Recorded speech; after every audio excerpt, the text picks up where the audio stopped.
What's good, everybody?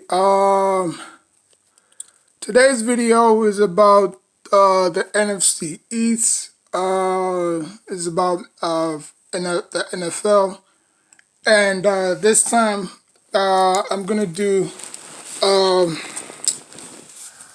my reasons. I'm gonna say my reasons why I think the NFC East is vastly overrated.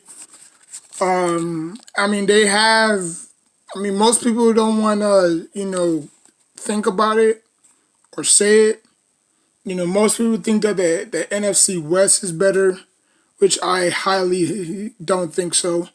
Because that division is not even remotely competitive. You know what I'm saying? Because when you have a division that constantly gets beat down, or you have to struggle to win a game against, that's when I think that's when that division is at its finest. You know. But if you have a division that either one or two teams always, like 10 steps ahead, that division is not competitive, kind of like the AFC East. Like for years, it's been the Patriots. Some years has been the Jets, some years has been the Dolphins, some years have been the Bills. But it's always been the Patriots, you know what I'm saying? But the NFC East is different. The NFC East is never going to be a cakewalk. The reason why the NFC East is always, called the NFC least is because they beat on each other. Now, not only that they beat on each other, they struggle against other teams. So if the Giants are 8-3 and the Cowboys are 3-4 and the Eagles are 2-5 and the Washington football team are 1-3, that's gonna change by the course of time. Like the Giants are never going to run away with this division. The Cowboys are never gonna run away with this division. The Washington football team, as great as their defense is, they're never going to run away with this division. The Eagles, same way. It's always gonna come down to the last week, which is week 17 now instead of 16. So, like I said, look for, you know, that. But anyways, I wrote down some cards, you know what I'm saying? I wrote some for the Eagles, for the Redskins. This is the Eagles, this is the Redskins, this is the Cowboys, and this is the Giants. So I just wrote down some key moves. Not key moves, but just what I think they should do. All right, so I'm going to start off with the Cowboys. And I just wrote down 5 things I think the Cowboys should do. Number one, get Zeke, get Ezekiel Elliott more involved in this offense. You've seen the numbers. Every time he rushes over 100 yards, the Cowboys are like 18-2 or something like that. When he rushes less, they struggle. You know what I'm saying? So gotta feed Zeke. Number two, Dak has to be better. They paid Dak all this money. He has to be better. You know what I'm saying? He has to take that next step if he wants to be known as, that elite quarterback. You know what I'm saying? Number three, the defense got to be more active. Last year the defense was just shambled with injuries. They just wasn't great at all. So I think number three, they should highly invest in the defense, which I think they should. I think they should.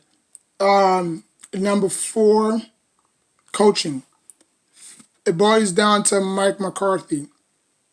Can Mike McCarthy have the same level of success that he had in Green Bay to Dallas?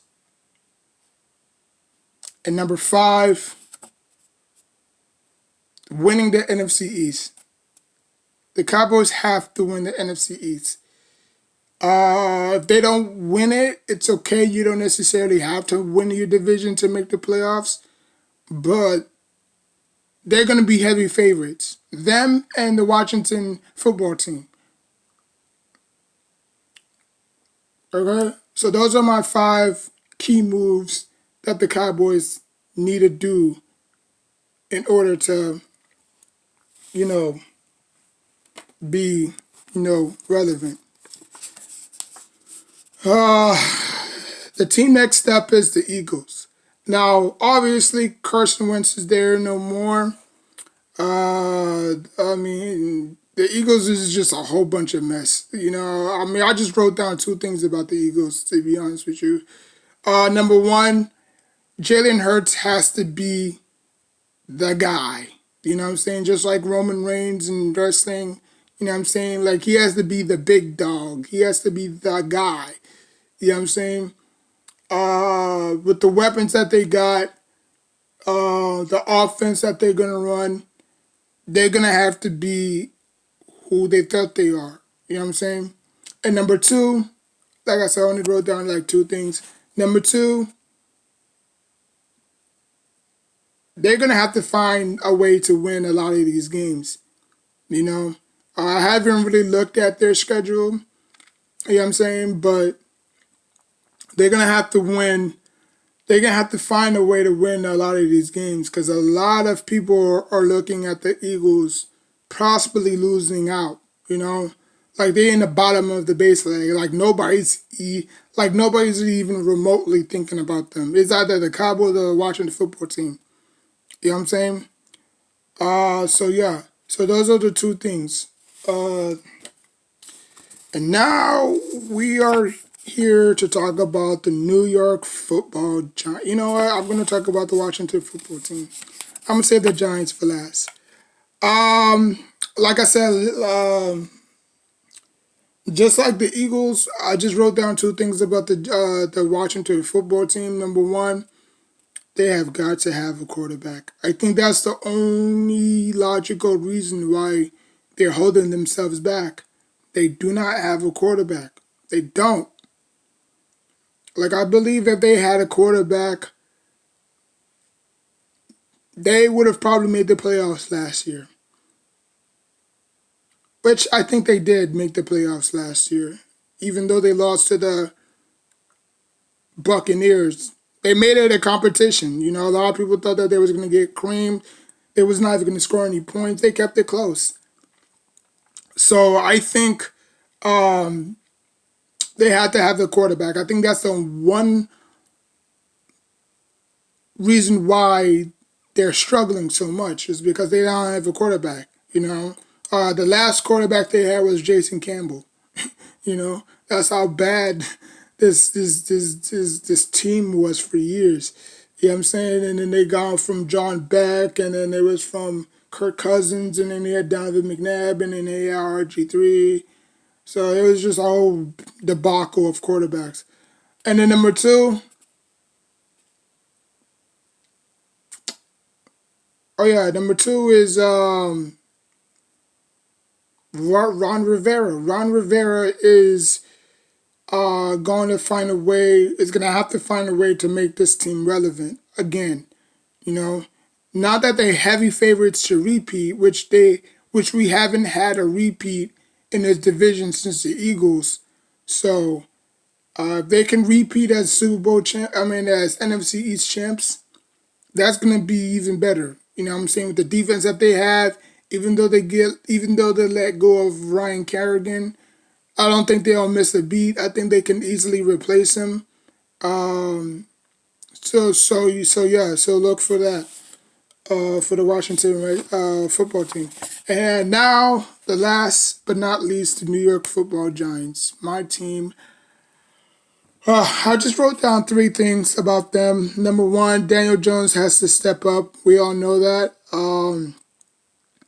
Hopefully he can. I don't see how worse he can get.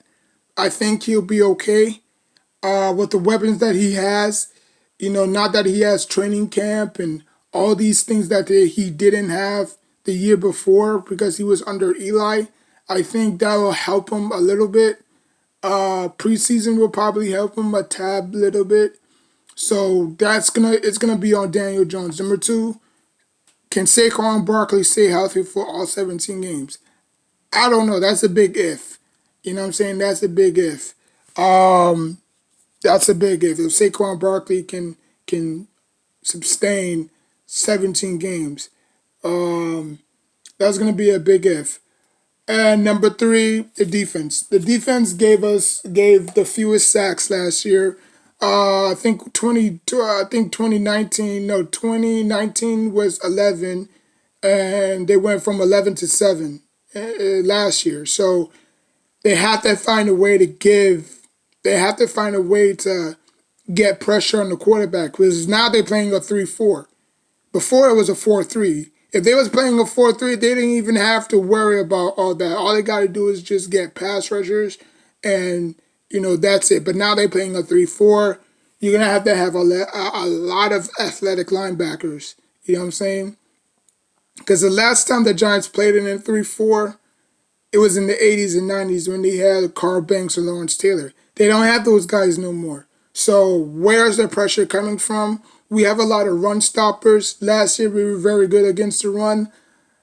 Not so good against the pass. I think we were like 27th or 21st against the pass, third or fourth against the run. So I think that's probably going to change. Like people saying that, oh, the Giants have a better defense or the Giants have a great defense. I don't see it. Like when you say great defense, you mean like, damn, we have the game plan. Like the opposing offense has the game plan for the Giants defense. I don't see nobody on this Giants team that anybody is scared of, to be honest with you. You know what I'm saying? I mean, they have a lot of great skilled players, I'll say that. But to be like, no, no, no. The Giants defense have holes just like any other defense. You know what I'm saying? Like last year, they were very good against the run. They could be very poor against the run, good against the pass. It switches from time to time. Like you're not gonna consistently be good at one area for the course of time. You know what I'm saying? So like this year, they could be very good against the pass. This year, they could be very poor against the run. So it flip flops. So all this bull crap about they having a better defense. Like they may have better skill players, but it's not going to translate to them having success on the defensive side unless they can't get pressure. If you can't get pressure on the quarterback, it's just basically sitting duck. You know what I'm saying? So they have to have that one X factor on that defense that can just switch it on a dime. You know what I'm saying? Like how the Washington Redskins have Chase Young. Like picture Chase Young on his Giants team. It would have vastly been different, because he can change he can change the impact of a game. You know what I'm saying? We don't have that on this defense. Leonard Williams, no. We traded JPP, who is our best defender. You know what I'm saying? So I don't know where the pressure is going to come from. Are we going to blitz 80% of the time? If they do so, it's good night, Irene. You know what I'm saying? Like, offenses is going to score like at least 70 points on us if they blitz. That's what they said, that your front end has to work with your back end. You know what I'm saying? So basically, your front four has to get pressure. Because if once they do that, your secondary can just ease off. They don't have to work as much. But if you just constantly blitzing and blitzing, it's going to look ugly. So those are my 4 keys of the NFC East. Let me know who you think is going to win the NFC East this year. I'm going with the Washington football team. I just think that they have the best unit. They have the best structure. All they're missing is a quarterback. That's all they're missing is a quarterback. I have no faith in Daniel Jones whatsoever. Jalen Hurts is going to be okay, not bad. Dak is going to be okay, not bad. Daniel Jones, he's going to take a step, but it's going to take some time. He's not going to wow everybody like he did last year because now everybody got tape on him. So they have more to game plan than us than usual. So like, comment, subscribe. Until next time, take care of yourself and each other.